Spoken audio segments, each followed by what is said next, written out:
O Senhor esteja convosco. Ele está no meio de nós. Proclamação do Evangelho de Jesus Cristo segundo João. Glória a vós, Senhor. Era o dia da preparação para a Páscoa. Os judeus queriam evitar que os corpos ficassem na cruz durante o sábado, porque aquele sábado era dia de festa solene. Então pediram a Pilatos que mandasse quebrar as pernas aos crucificados e os tirasse da cruz. Os soldados foram e quebraram as pernas de um e depois do outro, que foram crucificados com Jesus. Ao se aproximarem de Jesus e vendo que já estava morto, não lhe quebraram as pernas. Mas um soldado abriu-lhe o lado com uma lança e logo saiu sangue e água. Aquele que viu dá testemunho, e seu testemunho é verdadeiro, e ele sabe que fala a verdade, para que vós acrediteis. Isso aconteceu para que se cumprissem a escritura que diz: não quebrarão nenhum dos seus ossos. E outra escritura ainda diz: olharão para aqueles que transpassaram. Palavra da salvação. Glória a vós, Senhor.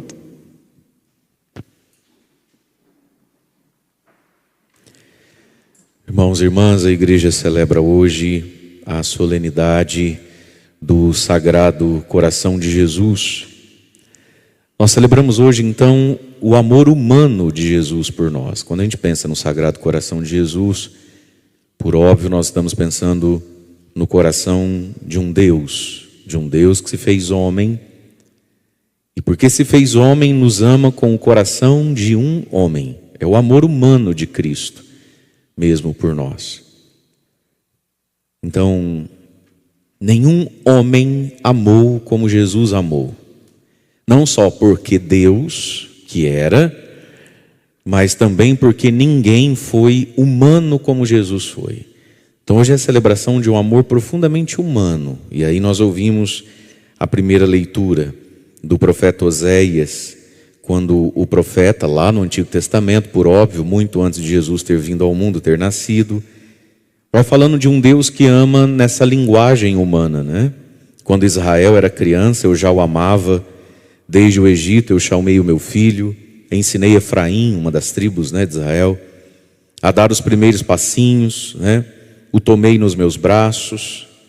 Então, um amor humano de um homem, de um pai aqui, né? Na imagem de um pai. E aí vai dizer: eu os atraía com laços de humanidade para perto de mim, com laços de amor. Era para eles como quem leva uma criança no colo. Eu me rebaixava para dar de comer na boca. Então, os cuidados de Deus, né? De Deus, que em Jesus se faz homem para cuidar de cada um de nós. E o amor de Deus acontece, né, para conosco. E acontece através de nós, uns com os outros, nesses gestos de humanidade. E um dos grandes gestos de humanidade é se comover, se compadecer. Disse ali então a primeira leitura ainda: meu coração comove-se no íntimo e arde de compaixão pelo meu povo. Que disse ali a leitura: apesar de eu fazer tudo isso, eles não me reconhecem, né? Não me agradecem, não se voltam a mim, são rebeldes, são duros. Meu coração se comove no íntimo e arde de compaixão. Portanto, irmãos e irmãs, enquanto a gente é tomado ainda, né, pela ira, pelo furor, pela raiva, pelo escândalo, onde já se viu, né, a gente ainda não está humanizado como deveria e como poderia. Mas isso é possível em contato com o próprio coração de Jesus. Meu coração se comove no íntimo e arde de compaixão pelas minhas criaturas, que não me amam, que me são ingratas. Mas é isso que Deus sente pelo ser humano que não o compreende. Daí continua dizendo no profeta ainda: não darei largas à minha ira e não voltarei a destruir Efraim, porque eu sou Deus e não homem. Então, quando nós nos unimos a Deus, nós somos capazes de não dar largas à ira, né? de nos compadecer. Eu sou Deus, não sou homem, eu sou o santo no meio de vós, não me servirei do terror. Agora, esse Deus que é santo e que está no meio de nós, quis assumir um coração humano para com Ele e através dele nos amar. E aí o coração de Jesus se torna para nós aquilo que cantamos do profeta Isaías como refrão de salmo hoje. Com alegria bebereis do manancial da salvação. O coração de Jesus é um manancial de salvação a ser bebido. Ir ao coração de Jesus para beber. Aí nós ouvimos a carta de São Paulo aos Efésios, né, dizendo: irmãos, eu recebi uma graça de Deus, a graça de anunciar a todos e aos pagãos a insondável riqueza de Cristo. E a insondável riqueza de Cristo, né, de um Deus que se faz homem, de Cristo que é verdadeiro Deus, portanto é eterno. A insondável riqueza de Deus a gente conhece através da humanidade que Ele escolheu ter. Portanto, meus irmãos e minhas irmãs, a gente não conhece a Deus sem contemplar, não é? sem se voltar para Jesus humano. Jesus humano é o caminho para conhecer a insondável riqueza de Deus, a insondável riqueza de Cristo, né? E aí então Paulo continua dizendo: assim doravante todos, as autoridades e poderes, inclusive nos céus, conhecem, graças à igreja, a multiforme sabedoria de Deus. E uma das facetas, né, da multiforme sabedoria de Deus. Então a sabedoria de Deus não é uma coisa só, ela é multiforme. Uma das facetas que melhor revelam a sabedoria de Deus é a encarnação de Cristo e o seu coração humano, né? E aí Paulo diz: de acordo com o desígnio eterno que Deus executou em Jesus, em Cristo nós temos, pela fé, a liberdade de nos aproximar de Deus, pelo seu sagrado coração. A devoção ao sagrado coração de Jesus, a adoração ao coração de Jesus, nós temos na igreja por causa de Santa Margarida Maria Alacoque. Eu não gostaria aqui na homilia de me alongar demais na história dessa grande santa, e nem nos pormenores, né, da aparição, da revelação do coração de Jesus, mas tudo isso ao longo do dia a gente pode achar com muita facilidade na internet. É só dar um Google, no YouTube mesmo, tem muitas coisas sobre o Sagrado Coração de Jesus, esse momento histórico da igreja, né, da aparição, das revelações do coração de Jesus a Santa Margarida Maria Alacoque.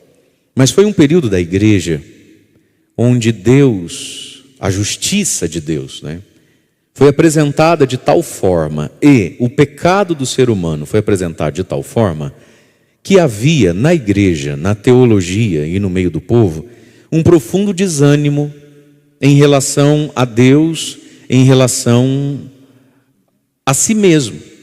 Então veja, nós somos... Não era bom baixar esse microfone um pouco, Paulo? Um pouquinho? Eu acho que está alto.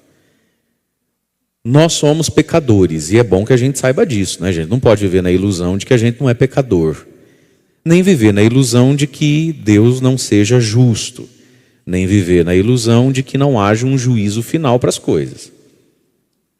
Mas é uma tentação diabólica a gente entrar num profundo desânimo da vida, desânimo de Deus, e muitas pessoas até hoje sentem isso. Você sabe que tem gente que vive no pecado, e não é só porque é sem vergonha não.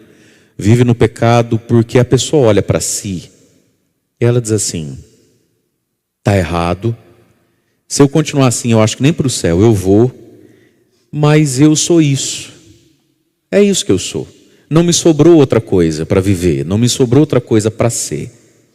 Então uma das tentações do demônio é o desespero, desesperar-se, perder a esperança de que Deus perdoa, perder a esperança de que porque Deus perdoa eu posso me levantar, perder a esperança de que Deus me aceita nas minhas incompletudes, e perder a esperança de que eu mereço viver melhor do que esse chiqueiro, vamos pensar no filho pródigo, do que esse chiqueiro que eu estou vivendo. Perder a esperança, desesperar-se. Então tem muita gente aí vivendo muito errado, vivendo no pecado, Mas aquilo ali é um desespero de si mesmo. Ela não tem esperança, ela não acredita de que ela mereça ou consiga ser melhor do que aquilo ali. E para isso não nos parecer tão estranho, bastaria talvez, se a gente tivesse a oportunidade às vezes de ouvir com sinceridade, né, o desabafo, a confissão, a partilha, enfim, de quem vivia muito longe de Deus, aí depois conseguiu por um tempo viver perto de Deus, aí caiu de novo. A pessoa ela é tomada, e isso é diabólico, né, por uma desesperança. E às vezes a gente olha e fala assim, é safado, é sem vergonha, é vagabundo, que é nada, menina não sei o quê. Olha, eu vou dizer para você, enquanto não tinha tido uma experiência com Deus, essas palavras podem até ser verdade, né? Mas alguns, e talvez a maioria, que fazem uma experiência de Deus e depois caem de novo, é claro que a pessoa peca porque ali tem algum prazer, tem algum gosto. Eu nunca vi ninguém viciado em martelar o dedo, né? Sentar em formigueiro, queimar a mão na chapa, mas existe sim um profundo desespero. A pessoa desesperou, ela olha e fala, quer saber? Eu sou isso aí mesmo, eu sou igual ao meu pai, eu sou igual à minha mãe, eu sou igual aos meus amigos, eu é que me iludi e fui tentar querer ser melhor, diferente, mas isso não é para mim. Santidade, virtude, sabe, isso não é para mim, eu sou isso aqui mesmo, eu sou filho disso aqui e é aqui que eu fico. Então a igreja viveu um tempo onde havia um profundo desespero da salvação, né? Desespero até dos sacramentos. Então, comungar para quê? O sacramento da confissão não faz efeito. Então foi nessa época e nesse contexto, né, que vinha de um pregador e de um teólogo que ficou famoso à época, chamado Jansênio, e ele acabou produzindo sem querer uma heresia que por causa dele, depois que ele morre, se chama de jansenismo, que é essa imagem de que estamos todos condenados. Olha o que é o ser humano, olha a nossa baixeza, olha a nossa vulgaridade, olha as nossas imperfeições, olha como é difícil a santidade. Então para o céu vai meia dúzia. Nós outros todos comuns estamos fadados a um fracasso, né? De um Deus que é muito bravo, de um Deus que é muito indisposto a nós, né? E da nossa profunda incapacidade de correspondermos a esse Deus. É dentro desse contexto, né, que Jesus aparece e revela e põe para fora de si, né, nas aparições que teve, segurando na própria mão um coração que pulsa, rodeado de fogo, de amor, de misericórdia, porém coroado de espinhos, né? Porque é isso que o ser humano faz com ele. Mas um coração que nos convida a olharmos para ele com esperança na misericórdia e bebermos do manancial da salvação, que está onde? Ao longo da nossa vida, não é? Que está no sacramento da confissão, no sacramento da Eucaristia. Meus irmãos, Deus tem uma paciência conosco que a gente nem suspeita. Somos nós que desesperançamos. Somos nós que dizemos assim, mas já tentei 1000 vezes, não consegui. Como se Deus estivesse ali com uma pranchetinha na mão, nos lembrando, já tentou 1000 vezes, só tem mais 2 chances, hein? Capricha, hein? Isso não é Deus. E claro, da misericórdia de Deus a gente não zomba, nem brinca, nem faz pouco caso. Até porque, meus irmãos, quanto mais demorar para a misericórdia de Deus fazer efeito em você e em mim, azar o nosso, né? Azar o nosso. É a gente que perde em voltar para a estaca zero sempre, né?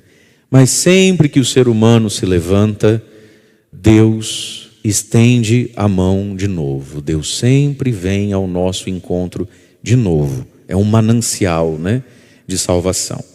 E esse coração humano de Jesus está na cruz aqui hoje, no Evangelho que proclamamos esse ano, né? Jesus que está morto na cruz e num ato profundo de maldade, ele é transpassado, ele é furado. Para que se cumpra a Escritura, olharão para aquele que transpassaram, rasgaram, vazaram, né? Num gesto de profunda maldade, que acaba tendo para nós 2 finalidades aqui. Uma, profundamente humana. Quem é esse homem crucificado? Ele é totalmente humano, sai sangue dele. essa água que sai de Jesus, diz a ciência que isso é possível acontecer, que de um coração que seja perfurado pelas costelas vaze sangue e água ao mesmo tempo, pelo menos um espirro. É toda a cera que a gente tem aqui, né, entre pulmão, tórax e tudo mais. Então, é profundamente humano esse que foi morto. É um homem que foi morto, que foi assassinado na cruz, né? Mas esse furar o coração de Jesus, eu preciso de silêncio. Por favor. Esse furar o coração de Jesus tem aqui um gesto, né? É um gesto que tem para nós um valor profundamente da teologia. Como é que começou essa história do humano que se relaciona com Deus, né? Através, inclusive, de outro ser humano? Começou lá em Adão e Eva, não é isso? Tudo começa lá em Adão e Eva, num jardim. Um homem vai ter uma costela tirada, um homem vai ser rasgado do lado ali, Adão. Deus manda um sono sobre Adão, não é isso? E diz lá a Escritura, do lado de Adão, então na costela de Adão, Deus retira Eva. E aí começa uma grande confusão também dali a pouquinho, né? Porque Adão e Eva são os nossos pais, né? E eles vão cair, vão pecar. Muito bem. Jesus, nos diz Paulo, né, na sua teologia sobre a igreja, Jesus é o novo Adão. O novo Adão. E Jesus está na cruz agora, num jardim tem uma árvore, a árvore da cruz, a árvore da vida. E o novo Adão está no sono da morte. E do seu peito, então, do seu lado, do seu costado, ele é furado. E nesse sangue, nessa água que jorram, que saem do novo Adão, que é Cristo, sai a nova Eva, que é a igreja. Então, no coração de Jesus que é rasgado e humanamente sangra, vaza, acontece um fato espiritual, o nascimento da esposa dele, que é a igreja, que somos nós, com os dois grandes sacramentos da salvação, né? O batismo, na água do batismo, no sangue da Eucaristia. Portanto, meus queridos, Jesus, num amor muito humano, 100% humano, né? Da sua própria divindade, 100% humano, gerou na cruz e num coração isso ao que pertencemos, que se chama igreja. E pertencemos a ela pelo batismo, né? Então hoje a gente olha para o coração de Jesus com a gratidão de quem, sendo Deus, quis ser verdadeiramente Adão. E não quis ser só. Não é bom que o homem esteja só. Aí Deus fez Eva para Adão, né?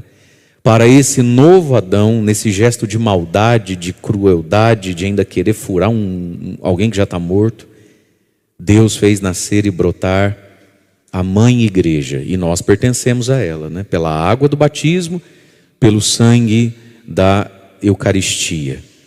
E hoje é dia de rezarmos também nas nossas intenções todas, né? Que todos trazem em cada missa, e que trazemos hoje ao coração de Jesus, as necessidades que cada um de nós podemos ter.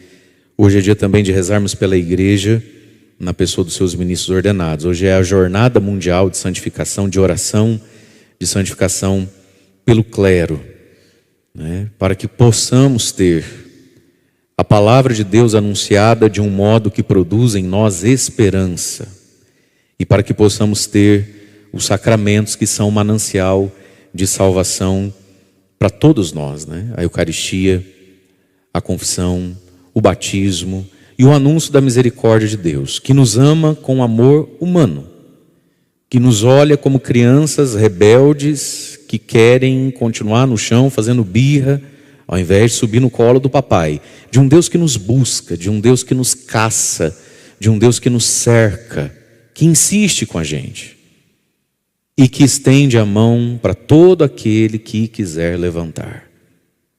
Mas, bebendo desse manancial de salvação, que é o coração de Jesus, a gente vai experimentando na vida que a gente levanta e já não cai mais, ou se cai, cai menos, né?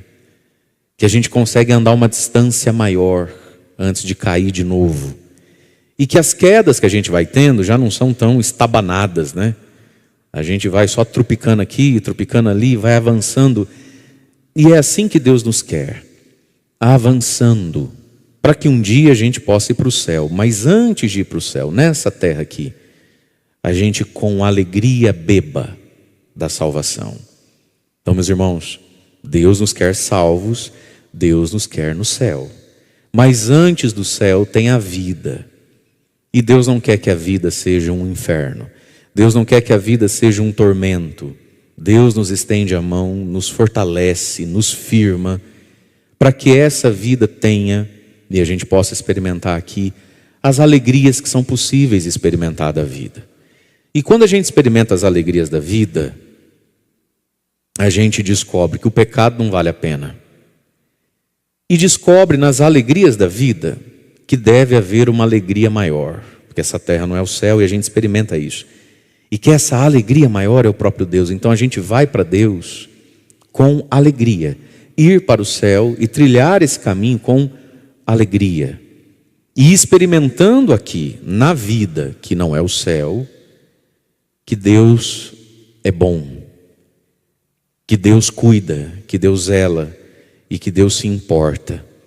Portanto, coloquemos hoje também no coração de Jesus as nossas questões assim profundamente humanas, que talvez hoje estejam nos atribulando, né? Estejam nos sufocando, estejam nos matando por dentro, né? Porque a gente tem a fé, sabe do céu, mas estamos na terra, né? E às vezes coisas tão simples, outras nem tanto, né? Mas coisas tão profundamente humanas podem estar assim, nos tirando o gosto, nos tirando a paz, nos tirando o olhar para frente, né? Coloquemos tudo isso nessa fornalha ardente de amor que é o coração de Jesus. E subamos hoje, pela oração e pela fé, naquilo que disse o profeta, né? Eu me abaixo para dar de comer na boca, eu pego pelo bracinho e coloco no colo. Não duvidemos que Deus olha, se importa, cuida e provê de tudo aquilo que é tão comum e tão profundamente humano, né, a cada um de nós. Louvado seja nosso Senhor Jesus Cristo.